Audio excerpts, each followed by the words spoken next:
तो स्वागत आपका स्टडी यूट्यूब चैनल में। और आपको मैं पहले की तरह बीएससी केमिस्ट्री करा रहा हूँ।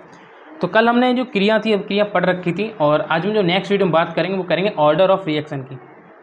ठीक है, किसकी बात करेंगे? Order of reaction. तो देखो, इसकी परिभाषा काफ़ी बार पूछी जाती है ऑर्डर ऑफ रिएक्शन की। तो ऑर्डर ऑफ रिएक्शन देखो क्या होता है। किसी अभिक्रिया को ध्यान से समझते हैं। किसी अभिक्रिया के अंतर्गत जब रासायनिक परिवर्तन होता है, तो कोई भी रिएक्शन है उसके अंतर्गत कोई केमिकल रिएक्शन होती है, तो उनकी सांद्रता भी परिवर्तित हो जाती है। नॉर्मल सी बात, अगर आप चाय बना रहे हो, चाय के अंदर केमिकल क्रिया हो रही है, तो उसकी सांद्रता भी चेंज हो जाएगी। गाढ़ी बनेगी, चाहे दूध गाढ़ा डालोगे तो ऐसी क्या होता है, इसमें क्रिया होती है। परंतु रासायनिक अभिक्रिया में भाग लेने वाले सभी अभिकारकों की सांद्रता अभिक्रिया के वेग को निर्धारित नहीं कर पाती है, नहीं कर सकती। इसलिए एक नए टर्म का प्रयोग किया गया है जिसे अभिक्रिया की कोटि कहते हैं। ऑर्डर ऑफ रिएक्शन, अभिक्रिया की कोटि। इसकी काफ़ी बार आपको शॉर्ट क्वेश्चन में पूछी गई, तो उसको याद रख लेना। ठीक, इस प्रकार किसी रासायनिक अभिक्रिया में, इसकी देखो स्मॉल परिभाषा हम इसको लिखते हैं। किसी रासायनिक अभिक्रिया में भाग लेने वाले अभिकारक पदार्थों की वह संख्या जिनकी सांद्रताएं दिए गए ताप पर अभिक्रिया के वेग को निर्धारित करती हैं, ऑर्डर ऑफ रिएक्शन कहलाती हैं। क्लियर है? क्लियर है। क्या है? माने एक सामान्य अभिक्रिया निम्न प्रकार हो रही है। क्या है? A + A B + B। ये मैंने चांद लगाया साइन ऑफ रिवर्सिबल का, मतलब ये क्रिया ऐसे भी हो सकती है, ऐसे भी हो सकती है, दोनों तरफ से बराबर हो सकती है। तो मेरा जो प्रोडक्ट बनेगा CC + DD बनेगा। CC + DD मतलब एक अलग ही प्रोडक्ट मेरे यहाँ पे प्रोवाइड हो रहा है, क्योंकि किस पर डिपेंड कर रहा है? मेरा ऑर्डर ऑफ रिएक्शन पर। आगे देखो, आगे देखो। अतः rate of reaction minus dx/dt आपका जो समानुपाती होता है a की पावर a b की पावर b के, माइनस dx/dt बराबर आ जाएगा k, मेरा नियतांक आएगा k, और a की पावर a b की पावर b। इस प्रकार अभिक्रिया की कोटि n जो होती है a + b होती है। इन संख्याओं को ऐड करेंगे तो जो कोटि अभिक्रिया की ऑर्डर इसको हम बोलते हैं वो हमारा a + b हो जाएगा। ठीक है, इस प्रकार अतः अभिक्रिया की कोटि को निम्न प्रकार से परिभाषित कर सकते हैं। देखो कैसे। किसी रासायनिक अभिक्रिया के वेग का निर्धारण करने के लिए विभिन्न अभिकारकों की सांद्रताएं या दाबों के घातों का योग अभिक्रिया की कोटि कहलाती है। अभिक्रिया की कोटि एक प्रायोगिक मात्रा है जिसका मान 0, भिन्न या पूर्णांक में हो सकता है। देखो, अभिक्रिया की कोटि का मान यहाँ से अगर आपका ऑब्जेक्टिव कहीं बनता है तो याद रखना कि अभिक्रिया की कोटि एक प्रायोगिक मात्रा है जिसका मान 0, भिन्न या पूर्णांक में भी हो सकता है। एग्जाम्पल जैसे 2HI को मैं अगर चेंज करता हूँ साइन ऑफ रिवर्सिबल, तो मैं H2 + I2 यहाँ पर बनता है। ऐसे ही अभिक्रिया का वेग देखो माइनस dx/dt, मेरा रिवर्स साइन होगा समानुपाती का, तो HI का 2। ये जो ऊपर आपको दिखाई दे रहा है मेरा कई ऑर्डर है, ये मेरा ऑर्डर है किसका? अभिक्रिया का। तो ऑर्डर ऑफ रिएक्शन मेरा कितना है? 2 निकल का आया है। ऑर्डर ऑफ रिएक्शन मेरा 2 आ गया। अतः ऑर्डर ऑफ रिएक्शन 2 है। एक जो पॉइंट है, इंपोर्टेंट पॉइंट, मैंने आपको इंपोर्टेंट यहाँ पे लिख लो इंपोर्टेंट, ये मेरा काफ़ी बार पूछा गया है कि शून्य कोटि की अभिक्रिया, 0 ऑर्डर ऑफ रिएक्शन, क्योंकि शॉर्ट क्वेश्चन में बहुत बार पूछता है, तो उसको याद रखना क्या होता है। वे रासायनिक अभिक्रियाएं जिनमें अभिकारक सांद्रता समय के साथ परिवर्तन नहीं होती है। ध्यान रखना, वे रासायनिक अभिक्रियाएं जिनमें अभिकारक की सांद्रता समय के साथ परिवर्तन नहीं होती है, अर्थात अभिक्रिया का वेग किसी अभिकारक की सांद्रता पर निर्भर नहीं करता है, उसे हम 0 ऑर्डर ऑफ रिएक्शन कहलाती है। इतना आपको याद रखना है। अब देखो क्या है कि माना एक रासायनिक अभिक्रिया निम्न प्रकार हो रही है। मैंने एक रिएक्शन मानी, ए प्रोडक्ट है मेरा कोई A, 0 A - x। अगर ये प्रोडक्ट बनता है तो A - x, x। मैंने इसकी 2 क्रियाएं ले ली। प्रोडक्ट मेरा A से A - x हो गया और ये 0 से x हो गया। ठीक है, तो मैं क्या होगा t = 0 टाइम पर हम क्या देखेंगे कि जो द्रव्यानुपातिक क्रिया के अनुसार जो अभिक्रिया का वेग है वो किसके समय बाद अभिकारक की सांद्रता पर निर्भर करता है, t पर डिपेंड करता है। तो माइनस dx/dt मेरा समानुपाती का साइन लगा होगा A - x की। कोटि की जो अभिक्रिया का वेग है, ऑर्डर ऑफ रिएक्शन है, वो 0 है। तो माइनस dx/dt बराबर के नियतांक ले लिया मैंने, इसको बोलेंगे मैं रेट कांस्टेंट, इसको बोलते हैं रेट कांस्टेंट। मेरा A - x की पावर घातांक आ गया। तो यहाँ पे लिख सकते हैं कि माइनस dx/dt बराबर के, मेरा फर्स्ट रिएक्शन मान ली।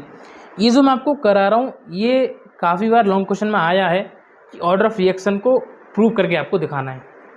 ठीक है, इसको मैं रिएक्शन फर्स्ट मान लिया। अच्छा, आप करेंगे क्या? इससे स्पष्ट है कि अभिक्रिया का वेग अभिकारक की सांद्रता में निर्भर नहीं करता है। ये मेरा सांद्रता लिखा हुआ है। कैसे डिपेंड नहीं करता है? अगर मैं सांद्रता को चेंज कर रहा हूँ तो मेरा जो घातांक है ऑर्डर है वो 0 नहीं आता। ठीक है, तो समीकरण 1 को निम्न प्रकार से प्रदर्शित किया जा सकता है। तो इसको देखो, मैं अगर इसको इधर ले आऊँ तो मेरा क्या बन जाएगा, ये माइनस dx बराबर k × dt। इसको मैंने इक्वेशन सेकंड मान लिया। अब समीकरण 2 का करेंगे समाकलन, इसको हम बोलते हैं इंटीग्रेशन। तो इंटीग्रेशन का साइन लगाओ दोनों तरफ से, dx बराबर इंटीग्रेशन k dt। तो dx का इंटीग्रेशन होता है x, आपको पता होना चाहिए, 12th क्लास में मैथ्स होगी तो आपने पढ़ा होगा। dx का इंटीग्रेशन x होता है, k का k और dt का t, kt, और ये मेरा c कोई भी मेरा कांस्टेंट नंबर आ जाता है, मेरा कोई भी c कांस्टेंट नंबर आ जाता है। देखो ध्यान से, dx का x होता है, k का k आ गया, dt का t होता है, प्लस c का कोई भी हम कांस्टेंट ले लेते हैं। जी हमारा कोई समाकलन स्थिरांक है, जो कि मैंने कांस्टेंट बताया था, वो हमारा समाकलन स्थिरांक है। अब क्रिया के प्रारंभ में t व x का मान रखने पर c बराबर आपको 0 मिलता है, अतः x बराबर kt। तो यहाँ पर x बराबर मेरा kt हो जाएगा। तो देखो आप c का मान रखो चाहे मत रखो, वो तो 0 हो जाता है क्योंकि एक कॉन्स्टेंट वैल्यू होती है। तो x बराबर मेरा कितना आ गया, kt आ गया, और यहाँ से मैं x की वैल्यू निकालूंगा तो k की वैल्यू निकालूंगा तो kx/t, समीकरण 3। जितना मेरा प्रूव करना था, इससे स्पष्ट है कि जीरो ऑर्डर रिएक्शन के लिए अभिक्रिया का वेग अभिकारक की सांद्रता पर डिपेंड नहीं करता है। अगर डिपेंड कर रहा होता तो मेरा वैल्यू सीधी सीधी नहीं आती। ओके, अब देखो अर्धायुकाल। देखो अर्धायुकाल की तो आपने खुद आपके सर ने भी बताया होगा कि इसका प्रूफ भी आ जाता है अर्धायुकाल का, और काफ़ी बार इसका शॉर्ट क्वेश्चन भी पूछा गया है आपकी बीएससी केमिस्ट्री में। तो वह समय जिसमें अभिकारक पदार्थ की थर्ड सेमेस्टर में वह समय जिसमें अभिकारक पदार्थ की सांद्रता अपनी प्रारंभिक सांद्रता की आधी रहती है। ध्यान समझो, वह समय जिसमें अभिकारक पदार्थ की सांद्रता अपनी प्रारंभिक सांद्रता की आधी रहती है अर्ध आयुकाल कहलाता है। जैसे हाफ लाइफ पीरियड को t/2 से प्रदर्शित करते हैं, इसको अर्ध आयुकाल को। जब t बराबर t/2 होता है तो x बराबर a/2 होता है। t/x के मान समीकरण 3 में रखने पर अर्धायुकाल को हम इससे डिपेंड करेंगे। जो आपको मैं ऑर्डर ऑफ रिएक्शन करा रहा हूँ इसी का पार्ट है अर्धायुकाल। तो समीकरण 3 में रखो, देखो ऊपर देखो x का मान, यहाँ पे t का मान रखना है, जो मैंने आपको क्लियर कराया था। यहाँ पर मुझे x का मान रखना है, यहाँ पे d का मान रखना है। तो x का मान रखो a/2 और t का मान रखो t/2, या यहाँ से t/2 इधर चला जाएगा तो मेरा a इधर जाएगा, तो t/2 आपका समानुपाती हो जाएगा a के। ठीक है, देखो इससे स्पष्ट है कि जीरो ऑर्डर ऑफ रिएक्शन के लिए अर्ध आयुकाल अभिकारक की प्रारंभिक सांद्रता की सीधे समानुपाती होता है। अब इसके कैरेक्टरिस्टिक्स, ठीक है, इसके हम पढ़ेंगे कैरेक्टरिस्टिक्स, इसकी क्या क्या विशेषताएं पढ़ेंगे। देखो, शून्य कोटि की अभिक्रिया का वेग अभिकारक की सांद्रता पर निर्भर नहीं करता, ये मैंने आपको पहले प्रूव कराया था फर्स्ट में। इस अभिक्रिया के लिए अर्धायुकाल अभिकारक की प्रारंभिक सांद्रता के समानुपाती होता है। शून्य कोटि की अभिक्रिया के लिए अभिक्रिया के वेग तथा सांद्रता में निम्न ग्राफ प्राप्त होता है। क्या होता है, देखो ये मेरा ग्राफ है रेट ऑफ रिएक्शन और आपको कंसंट्रेशन का यहाँ पे शो कर रहा हूँ। तो देखो यहाँ पे जो अगर ग्राफ सीधा शो कर रहा है, इसका मतलब है कि शून्य कोटि की अभिक्रिया के लिए अभिक्रिया का वेग तथा सांद्रता में कोई भी यहाँ पे आपको चेंजेस देखने को नहीं मिलता है। तो शून्य कोटि की अभिक्रिया के लिए वेग स्थिरांक की इकाई, देखो इसको याद रखना, ठीक है, ये आपको ऑब्जेक्टिव में जरूर पूछेगा। इसकी इकाई mole into litre inverse into second inverse होती है। Mole into litre inverse into second inverse, इसको याद रखना। आपकी अगर आपका ऑब्जेक्टिव होता है तो आपको जरूर पूछा जाएगा। अब आपकी फर्स्ट ऑर्डर रिएक्शन, ठीक है, अब मैं आपको आज करा दूंगा फर्स्ट ऑर्डर रिएक्शन, आज मैं आपको कंप्लीट करा दूंगा, ठीक है। और बाकी हम जो सेकंड ऑर्डर रिएक्शन वो कल देखेंगे। आपको टेंशन मतलब फुल नोट्स की मैं आपको PDF प्रोवाइड कराऊंगा। जो मैंने आपको कराया था अर्धायुकाल, वो कराया था किसका, ऑर्डर ऑफ रिएक्शन का। हम करेंगे फर्स्ट ऑर्डर ऑफ रिएक्शन। तो फर्स्ट ऑर्डर रिएक्शन क्या होती है, वे रासायनिक अभिक्रियाएं जिनमें अभिक्रिया का वेग केवल एक अभिकारक की सांद्रता पर निर्भर करता है। वे रासायनिक अभिक्रियाएं जिनमें अभिक्रिया का वेग केवल एक अभिकारक की सांद्रता निर्भर करता है प्रथम कोटि की अभिक्रिया कहलाती है। अर्थात प्रथम कोटि की अभिक्रिया में अभिक्रिया पूरी होने के बाद केवल एक अभिकारक अणु की सांद्रता में मापन योग्य परिवर्तन होता है। जैसे मैंने क्रिया कराई H2O2 की, किसकी, H2O2 की। तो जो H2O2 क्रिया डिपेंड होगी वो किसमें होगी, H2O, ये तो H2O एक को बचेगा, इसको मैं लिख सकता हूँ हाफ O2, किसमें हाफ O2। तो आप देखोगे यहाँ से अगर dx dt की वैल्यू मेरी बनेगी, प्रोडक्ट की वैल्यू क्या बनेगी, H2O2, ठीक है, और यहाँ पे मेरा 1 आ जाएगा, क्योंकि यहाँ पे कोई भी आपको देखो यहाँ पे कोई वैल्यू नहीं है। तो यहाँ पर देखो अतः प्रथम जो कोटि की अभिक्रिया वो हमारी 1 है, ठीक है। सेकंड एग्जाम्पल लेना चाहो लिख देना, वरना फर्स्ट एग्जाम्पल जो आपका इनफ है। CH3COO2H5 की अगर क्रिया H2 में कराते तो बनता है मेरा CH3COOH प्लस C2H5OH। यहाँ पर मेरा ऑर्डर ऑफ रिएक्शन बने, क्योंकि अगर मैं यहाँ पे 2C आ जाता तो मैंने 2 आगे लगा देता, क्योंकि मेरा रिएक्शन ऑर्डर रिएक्शन मेरा यहाँ पे बन जाता। तो dx/dt का मान जो क्या है CH3 1 इंटू H2 का मान 0, तो यहाँ पे जो मेरा 1 है वो आ जाएगा। फिर है वेग स्थिरांक का व्युत्पन्न, फर्स्ट ऑर्डर रिएक्शन में मेरा यहाँ पे वेग स्थिरांक का व्युत्पन्न। माने एक सामान्य प्रथम कोटि की अभिक्रिया निम्न है, इसमें मैंने क्या है कि ए से कोई प्रोडक्ट 1 बनना है। प्रारंभ में मेरी संख्या ए थी और यहाँ पे प्रोडक्ट मेरा 0 था। मैंने टी टाइम लगाया, टी टाइम में क्या है जो मेरा क्रिया थी वो a-x पहुँच गई और मेरा प्रोडक्ट x यहाँ पे बन गया। तो माना अभिकारक ए को प्रारंभिक सांद्रता ए है और टी समय बाद इसके x मोल प्रति लीटर अपघटित हो जाते हैं। ठीक है, देख लिया आपने। आगे चलते हैं, जिसके कारण देखो, जिसके कारण जो ए की सांद्रता है वो a-x मोल में शेष रह जाती है। द्रव्यानुपाती क्रिया के नियमानुसार, इसको अगर इससे प्रूव करना चाहो द्रव्यानुपाती क्रिया के अनुसार, तो क्या बनेगा मेरा dx/dt समानुपाती होगा a-x के, या dx/dt बराबर k-x। समीकरण 1 मैंने इसको मान लिया कि मेरा कोई कांस्टेंट ले लिया जिसको बोलते हैं rate constant for first order of reaction. Okay, समीकरण 1 में हम पुनः व्यवस्थित करेंगे। देखो क्या किया मैंने, यहाँ पे मैंने मान रख दिया dt का, तो a-x टी टाइम में मैंने लिखा था ना, वहाँ पे देखो टी टाइम में लिखा है मैंने ऐसे, और a-x का काम d/dt। अब इस समीकरण 2 का करेंगे हम इंटीग्रेशन, इसका करेंगे इंटीग्रेशन। कैसे, देखो dx/a-x इंटीग्रेशन का साइन लगा दिया, k/dt इंटीग्रेशन का साइन लगा दिया। इसका जो इंटीग्रेशन होता है ये 1/a-x का या dx/a-x का होता है लॉग, इसको ln बोलते हैं। a-x बराबर kt प्लस c, कि तो k रहेगा dt का मेरा t हो जाता है प्लस का c, समीकरण 3, जहाँ c बराबर आपका समाकलन स्थिरांक है।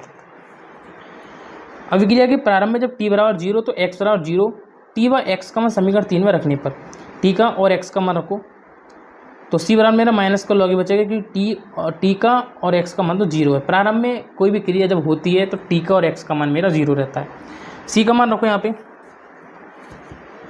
तो log a-x बराबर आ जाएगा kt माइनस लॉग ए। मैंने c की वैल्यू यहाँ पे रख दी, जो भी c की वैल्यू निकाली थी मैंने यहाँ पे वो पुट कर दी। तो kt बराबर log a minus log a-x, यहाँ से मैंने log को माइनस कॉमन ले लूँगा, k बराबर t मेरा आ जाएगा 1/, में ये आ गया, log को मैंने ले लिया कॉमन, तो बचेगा a-x। इक्वेशन 4 मैंने इसको मान लिया, तो मेरा क्या आ गया, देखो t का मान log का क्या होता है, इसकी जो वैल्यू है इसको आप याद रखना, ये काफ़ी वैल्यू पूछी जाती है। k बराबर मेरा 2.2303/t इंटू log 10 a/a-x, यहाँ पर मैंने log की वैल्यू को डाल दिया। ये प्रथम कोटि की अभिक्रिया के लिए वेग स्थिरांक है। काफ़ी बार पूछा जाता है कि प्रथम कोटि की अभिक्रिया के लिए वेग स्थिरांक बताइए। इससे स्पष्ट है कि अभिक्रिया का वेग अभिकारक की सांद्रता पर निर्भर करता है। इसका अर्धायुगल निकाल लेते हैं हम। अर्धायुगल जब क्रिया t बराबर t/2 हो, इसका हम निकालते हैं अर्धायुगल। तो मेरा x बराबर हो जाएगा a/2, जो क्रिया वो a/2 हो जाएगी। t व x का मान समीकरण 5 में रखने पर, इस समीकरण 5 में रखेंगे कौन सी, ये निकालिए। मान रखो यहाँ पे, तो k बराबर 2.303/t½ into log 10 a/a-a/2, k बराबर 2.303/t½ इंटू log 10, और ऊपर जाएगा 2a-a, तो बचेगा कितना a/2, तो a तो मैं नीचे रह जाएगा, a से कट जाएगा तो 2 मेरा आ जाएगा ऊपर, तो 10 की बार बन जाएगा 2। ठीक है, देखो यहाँ पे, और आपको पता है कि log m इंटू n, तो k बराबर आ जाए, इसको मैंने कर दिया सॉल्व। तो इसकी वैल्यू आपको डायरेक्ट याद रखनी है, आपको सॉल्व पे नहीं जाना है, आपको सिर्फ उतना याद रखना है जो आपके एग्जाम में आना है। तो यहाँ पे मेरा k बराबर आ गया 0.693/t½ या इसको मैं लिख सकता हूँ t½ बराबर 0.693/ak। तो ये काफ़ी बार क्वेश्चन पूछा गया कि अर्धायुगकाल की अभिक्रिया का मान बताइए जब ऑर्डर ऑफ रिएक्शन आपको फर्स्ट हो, मतलब फर्स्ट ऑर्डर ऑफ रिएक्शन पूछी गई हो, तो मुझे बताओ कि अर्धायुगकाल क्या होता है। इससे स्पष्ट है कि प्रथम कोटि की अभिक्रिया के लिए अर्धायुगकाल अभिकारक की प्रारंभिक सांद्रता पर निर्भर नहीं करता है। इसकी विशेषता देख लेते हैं, देखो स्पीड से। प्रथम कोटि की अभिक्रिया के वेग स्थिरांक की इकाई S इनवर्स, सेकेंड इनवर्स या टाइम इनवर्स होती है। बात वही है, प्रथम कोटि की अभिक्रिया के लिए वेग स्थिरांक का मान सांद्रता पर निर्भर नहीं करता है। जैसे मैंने रेट ऑफ कांस्टेंट लगाया यहाँ पे और कंसंट्रेशन का साइन लगा दिया, देखो बिल्कुल ग्राफ हमारा सीधा है, तो इसका मतलब जो अभिक्रिया के लिए वेग स्थिरांक का मान है वो सांद्रता पर डिपेंड नहीं करता है। थर्ड है, फर्स्ट ऑर्डर रिएक्शन के लिए हाफ लाइफ पीरियड में अर्धायुगकाल, ये रिएक्शन की प्रारंभिक कंसंट्रेशन पर निर्भर नहीं करता है। तो अभी तक हम इतना ही रहने देते हैं, बाकी हम कल डिस्कस करेंगे सेकंड ऑर्डर रिएक्शन। और चैनल को कर देना सब्सक्राइब, वीडियो करना शेयर, और अगर नोट्स साथ के साथ बना रहे हो साथ के साथ बना लेना। मैंने इसकी पूरी PDF मैं टेलीग्राम चैनल पे प्रोवाइड करा दूँगा। टेलीग्राम चैनल की लिंक और टेलीग्राम चैनल का नाम मैं डिस्क्रिप्शन में प्रोवाइड करा दूँ। Thank you.